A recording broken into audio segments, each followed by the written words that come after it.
I'm Major General Brad Becker, Commander of the Joint Task Force National Capital Region, which is responsible for supporting the 58th Presidential Inauguration on January 20th, 2017.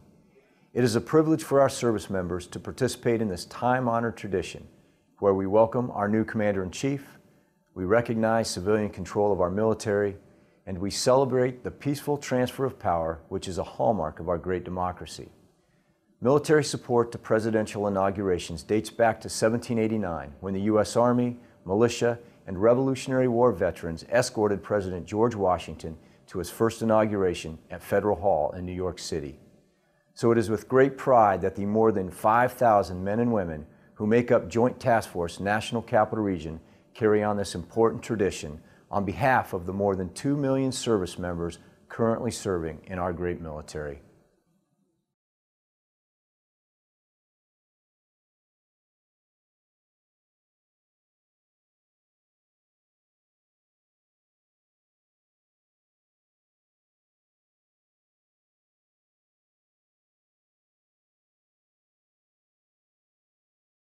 I'm the lead planner. What that means is that I'm responsible for the long-term planning and continuity of Joint Task Force National Capital Region's preparations for the inauguration. From a long-term perspective, that's personnel planning and budget planning that starts about 5 years before you start the inauguration. Then it winds up involving things like how you deal with, how you pass off continuity information. And then ultimately it involves some work with the Presidential Inaugural Committee and with the Joint Congressional Committee in terms of liaison and understanding what their intent is so that we can appropriately plan and then support their efforts. The biggest part of what I do is provide continuity. We're a mixed civilian and military staff. So you look in a situation like that, you look to the civilians to be people who have a longer time on station. Particularly with an event like this, we talk about an inauguration, something that happens only once every 4 years. Most military have rotated in the course of 4 years. Some positions have rotated more than one time in the course of 4 years. And so there's not a lot of continuity on the uniform side of the house. But hopefully there is, and a few old folks like myself that have been involved. This will be my 11th inauguration, so I've seen it in a variety of different capacities. This is only my second in this particular responsibility, but you learn from everything you do. Yeah, so we need people who've done it before to know how to do it again.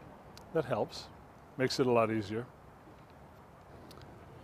Joint Task Force National Capital Region has a variety of ongoing missions, and many of the personnel that are assigned to the Joint Task Force are also assigned to the U.S. Army Military District of Washington. So the normal ceremonial conduct of operations in the NCR and the support to the Army leadership is a part of our ongoing responsibilities. And so in the headquarters, there's always what in the military we would call a 25-meter target. There's always something tomorrow or next week or the week after next that's a high priority, a high visibility event that the majority of the command is involved in planning. And so the challenge for those of us who are dedicated more specifically to long-term planning for major events like this is that we're always competing with that, but you want to talk to me today about an event that happens in 2 years, and I'm focused on the event that happens tomorrow. And so there's always that challenge. So you have to identify a few people on the staff to take that longer view and to continue to move the staff forward, to do the homework that sets everybody up for success so that in the last 8-9 months before the inauguration, when the command starts to turn its attention more to this operation, that we're ready to move forward, we're ready to accomplish what needs to be done. You know, it's about getting people and equipment to the right place at the right time, equipping them with the knowledge that they need, helping them to make the connections and establish the relationships with our interagency partners that they need, and then empowering them to do what they've been trained to do. So Joint Task Force National Capital Region, when we begin to work on the inauguration, what we're mindful of is that This is not an operation that the Department of Defense is responsible for. It's an operation that the Department of Defense supports a variety of partners. The President-elect's team, the Joint Congressional Committee on Inaugural Ceremonies, but also our partners in Capitol Police, in Secret Service, across the interagency community. And those organizations tend to have a little more dwell time, a little more continuity than we do in many of our positions. And so part of what we do when we start is to pull out the documentation of how we did this in 2013, or how we did this in the case of the 2017 inauguration, how we did things in 2009, because that was the first inauguration for an incoming president, and which was what we will see in 17. So the first thing is really to pull out all that information and to take a look as we, across the board, to pass off information to all the individuals who will be responsible this time around, so that when they start to go to meetings with their partners, they're dealing with, they have a level playing field. They have a common understanding, at least of how things have been done in the past, even though they may change. And so you start there, and then you start getting out on the ground and walking the streets and realizing that there are security barriers in place, or a new bench or a new trash can in a place where you put a command post 4 years ago, and maybe it moves and maybe it doesn't. And so you go through that process of adjusting your plan, and all of it working on speculation until after the election. The Joint Congressional Committee knows what will happen in terms of the swearing in, at least in general terms, and they're able to form during the summer and to start their planning. But the Presidential Inaugural Committee obviously can't begin that process until after the election. So over the course of the next couple of weeks, we'll start to see representatives from the Presidential Inaugural Committee representing the President-elect coming in ready to start to articulate their vision, and then the support that we are prepared to provide hopefully gets matched up with their vision, either a challenge or not. It may be very easy, it may be somewhat more challenging, there may be ideas that we've never been asked to do before, and then we go back and refer to the guidance that we've received from the Office of the Secretary of Defense that defines what we are allowed to do. Work with them, sometimes push back a little bit and say we can help you in this way, but we can't help you in that way. Work ourselves through that process, and then move forward with them in the final stages of planning that all lead up to Inauguration Day. Well, there are a variety of groups. Each of the services have special bands and honor guards here in the National Capital Region that support the Office of the President, that support the Office of the Secretary of State and Office of the Secretary of Defense on a regular basis. And those assets are employed during the inauguration as well, for the presidential escort, to make up most of the manpower that's involved in support on Capitol Hill, the military aspects of the parade, of a street cordon, of support at the White House. So those elements are traditionally involved, doing many of the same things that they do on a regular basis, but doing them in a more concentrated manner, many more simultaneous events during the inauguration. They are, the JSIC and the PIC are clients, if you want to think about it in those terms. They are organizations, both somewhat public and somewhat political in nature. The Joint Congressional Committee on Inaugural Ceremonies being a joint committee of the United States Congress. The Presidential Inaugural Committee being a representative, a political arm, a 501c3 not-for-profit organization that represents the President-elect. But they are essentially requesting military support in certain areas. We would like to use a military color guard, or the Marine Band for the swearing in, or military ushers to assist the guests of the Congress in finding their seats on Inauguration Day for the 250,000 people who will be invited to the swearing in on the Capitol grounds. And then, in accordance with the guidelines that we've been given by Secretary of Defense, then we are generally able to provide that support. The reality of the world that we live in is that we are much more security conscious than we once were. When I first participated in a presidential inauguration,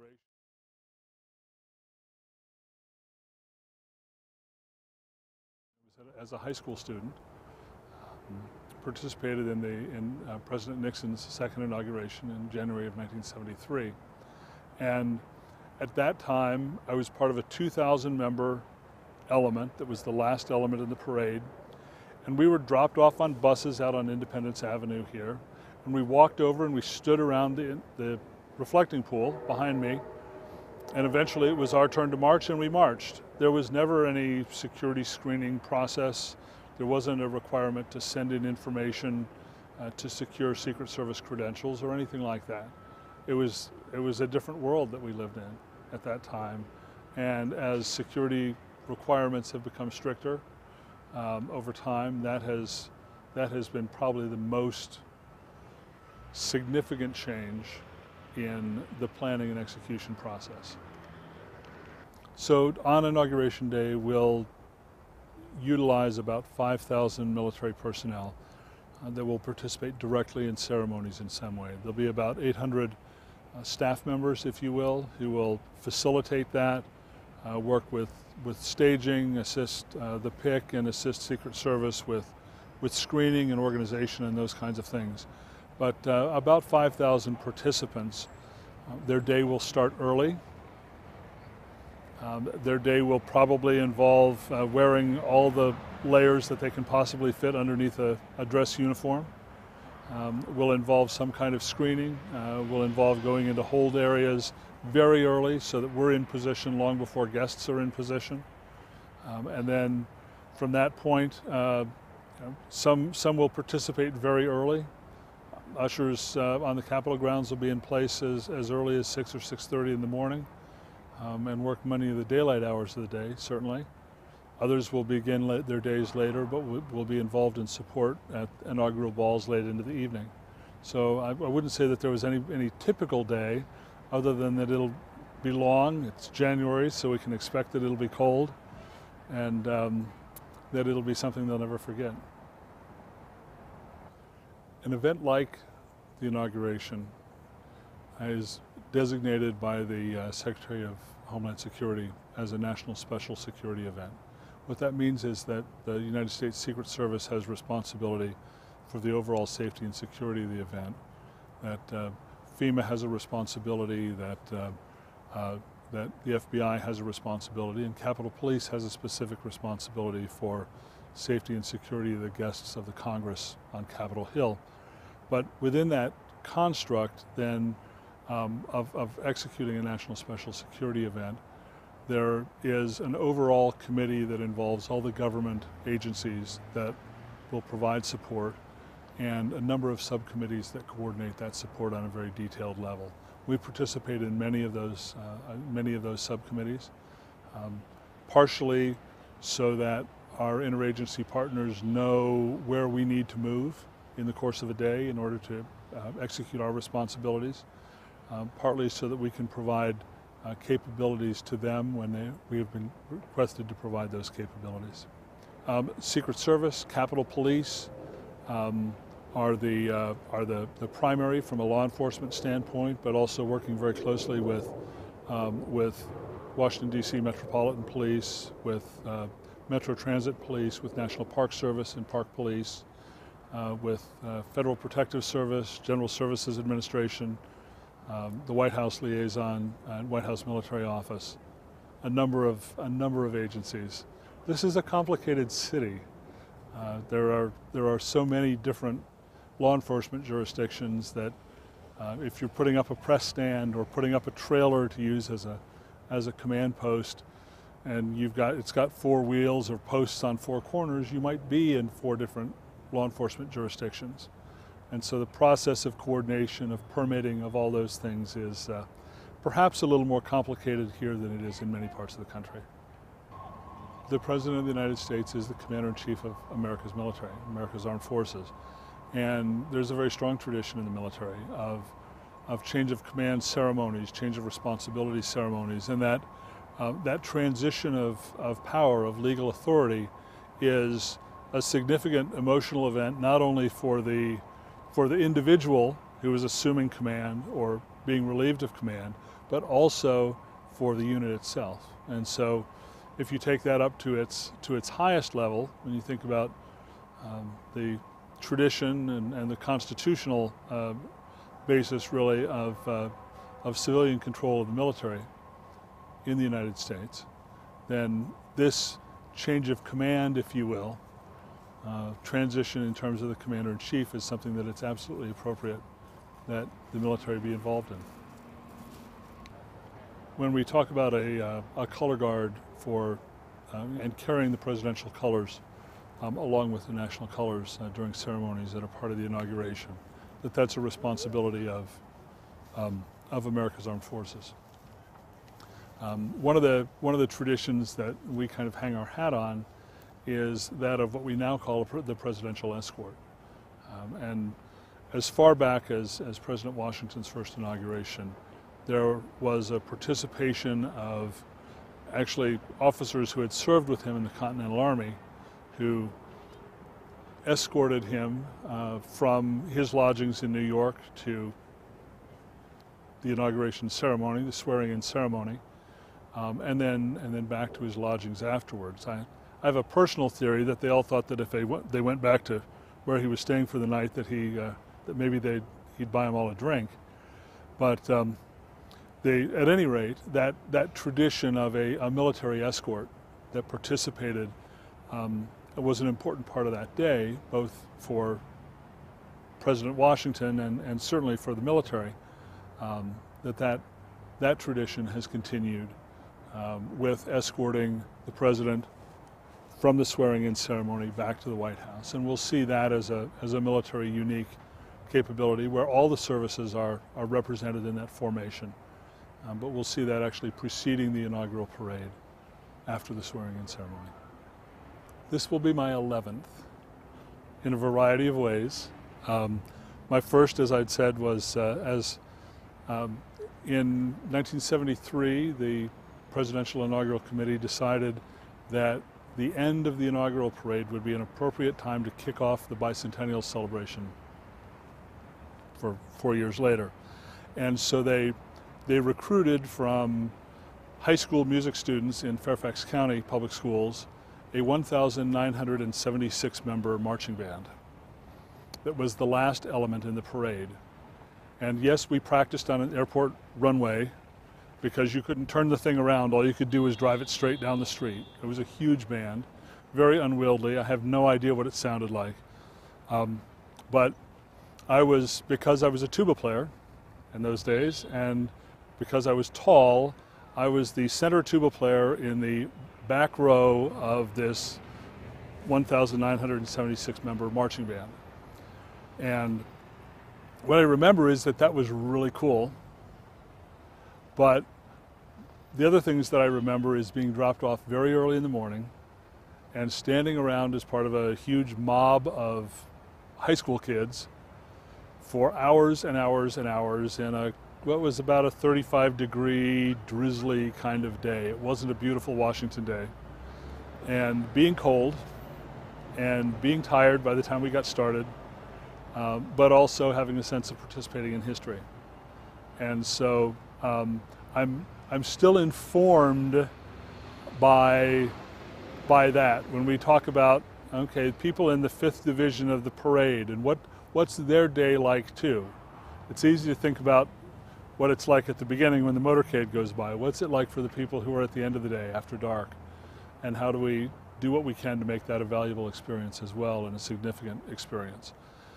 So there, I missed President Carter's inauguration. I was away in school, but then spent in 2001 involved in as a member of the United States Army Band, Pershing Zone, in the presidential escort, and in the opening ceremony. I remember doing the opening ceremony that year with President Reagan and him coming back and kind of wading back into the band down at the Lincoln Memorial and shaking hands and talking to us all on that night, and what a thrill that was.